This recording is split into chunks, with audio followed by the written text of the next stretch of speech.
बेगम, अफ्तारी के इंतजाम में कोई कमी बेशी नहीं रहनी चाहिए। मैंने आमों की पेटी मुश्किल नीचे रखते हुए आयशा से कहा। आयशा ने कहा, आप फिक्र ही ना करें, पिछली बार भी ऐसे मजे की अफ्तारी कराई थी, आज तक सब के सब तारीफें करते हैं। अफ्तारी की तमाम तैयारियां मुकम्मल हो चुकी हैं, खजूरें भी मंगवा ली हैं, बस फ्रूट काटने हैं। आप जरा मदद कर दें।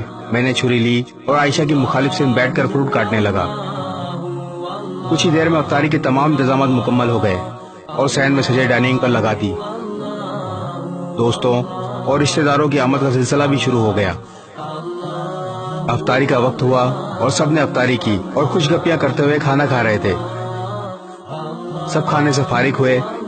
जज़ाकल्लाह, बहुत मजा आया, खाना बहुत लजीज था, कहते हुए निकल रहे थे।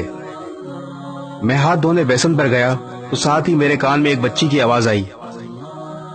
अम्मी, सब लोगों ने नमाज भी पढ़ ली है और हमने अभी तक रोजा अफ्तार नहीं किया, सहरी भी पानी से की थी।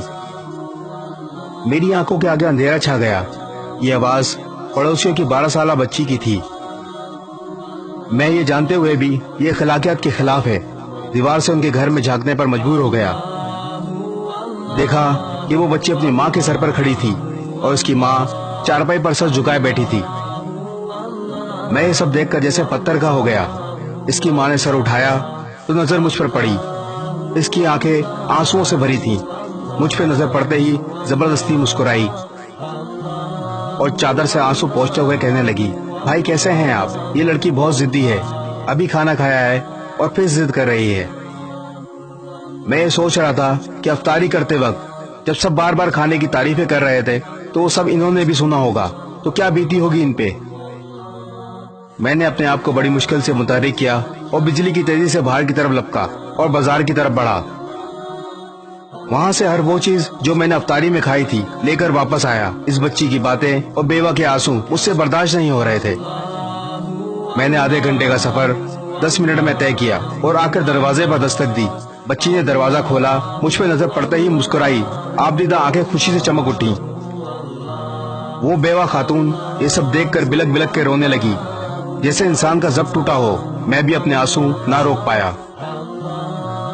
मैंने सामान खोला, बच्चों के साथ बैठकर उनको खाना खिलाया। जब सब खाना खा चुके तो मैंने इनसे कहा, आप आराम करो।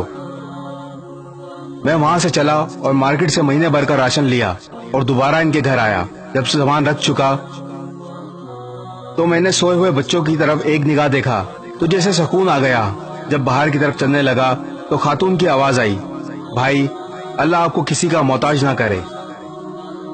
इसकी दुआ सुनकर मुझे लगा जैसे मैंने दुनिया और आखिरत की दौलत पाली हो। मेरे पूरे जिस्म में एक सर्द लहर सी दौड़ गई।